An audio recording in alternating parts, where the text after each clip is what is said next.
Random House Audiobooks presents Star Wars: The New Jedi Order, Balance Point, by Kathy Tyers.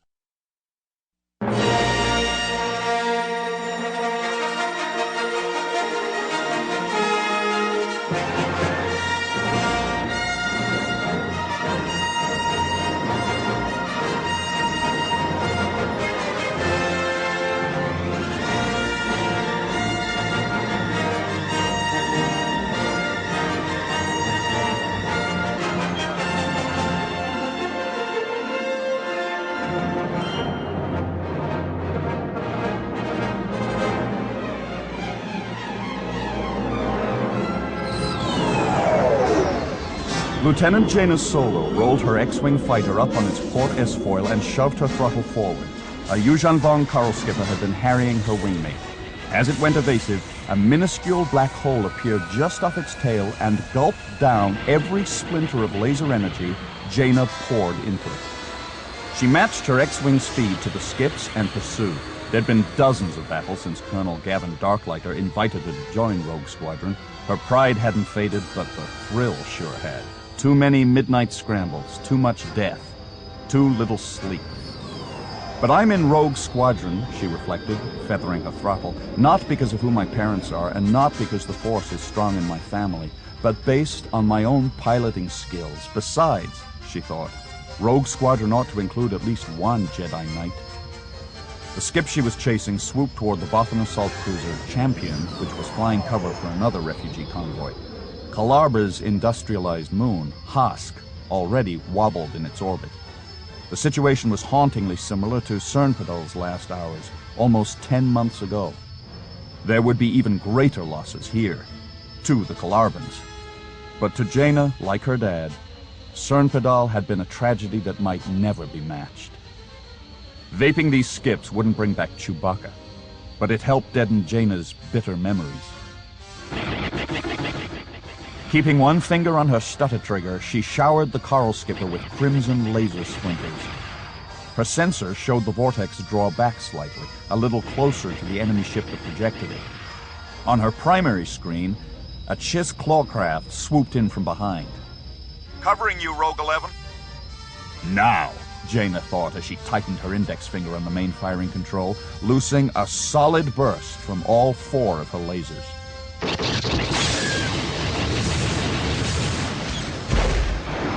Crystal shards and hot gravel blasted off the coral skipper, propelling it into a slow spiral out of the fire zone. The Yuuzhan Vong pilot didn't eject.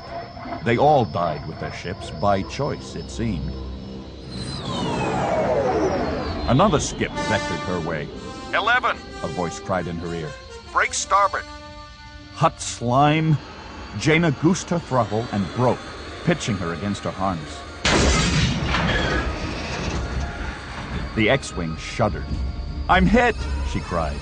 Adrenaline made her clench the controls. She eyed her primary board. "Still got shields, though."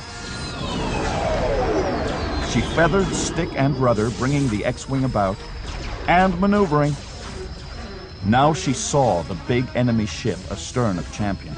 Just smaller than a Star Destroyer, the enemy ship's configuration reminded her of some weird marine creature.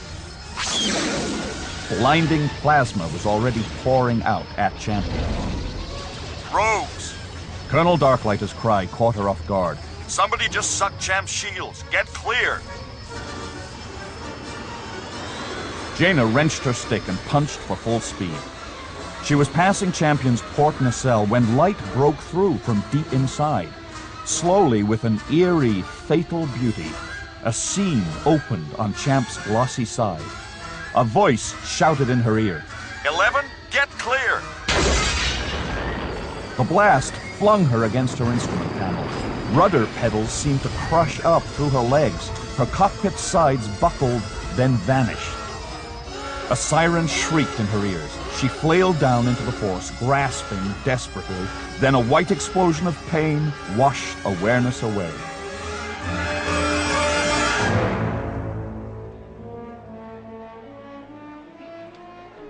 Jacen Solo stood with his father outside the mud block refugee hut they were sharing on Duro.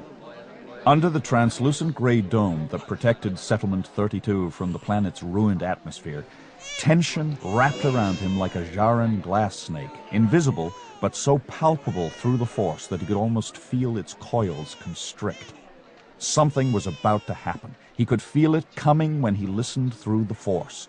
Something vital, but what?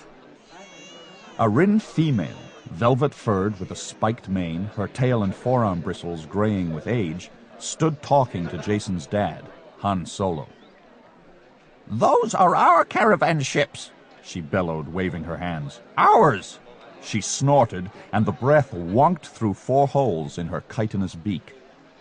Han swung around, narrowly missing Jacen with his left arm. "And right at this moment, we can't afford to take them off-world to run systems checks. You've been in a restricted area, Metza." Splashes of red-orange fur highlighted Metza's soft taupe coat.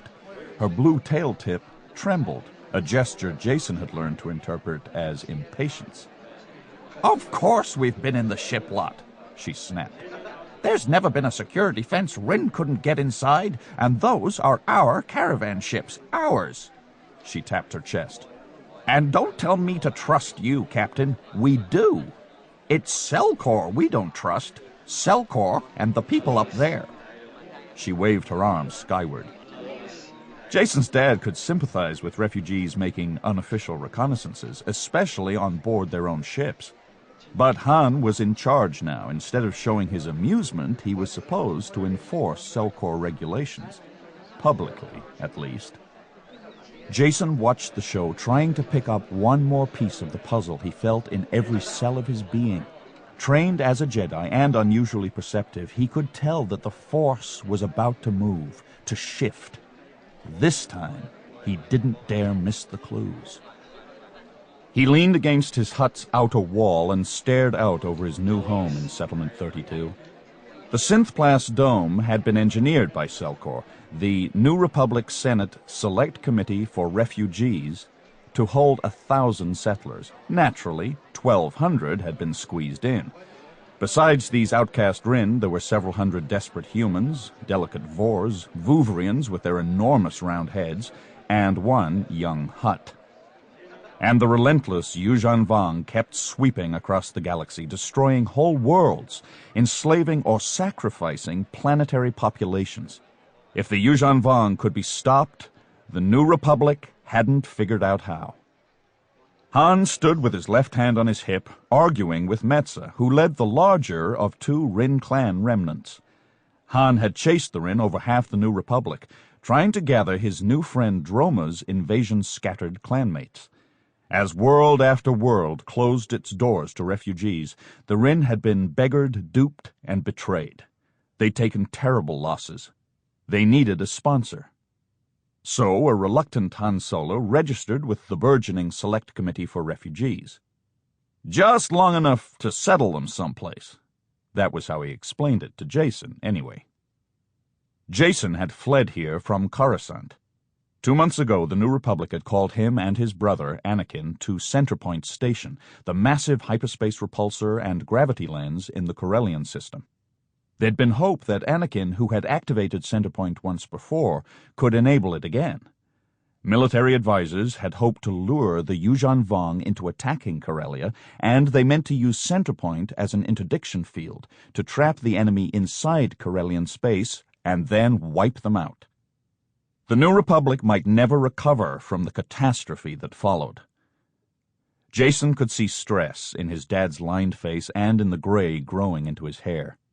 Standing on the beaten dust lane outside the Solo's hut, Metza's opposing clan leader, Romani, twisted his own tail between strong hands. "So your clan," Han said, pointing at Romani, "thinks your clan," pointing now at Metza, "is likely to hijack our transport ships and strand everybody else here on Duro. Is that it?" Someone at the back of Romani's group shouted, "I wouldn't put it past them, Solo." Han stuck his hands into his dusty coverall pockets and caught Jacen's glance. Jacen could almost look him in the eye nowadays. "Any suggestions?" Han muttered. But just at that moment, Jacen collapsed, his chest flashing with fire as if he'd been torn open. His legs burned so fiercely he could almost feel hot shrapnel. Sample complete. Ready to continue?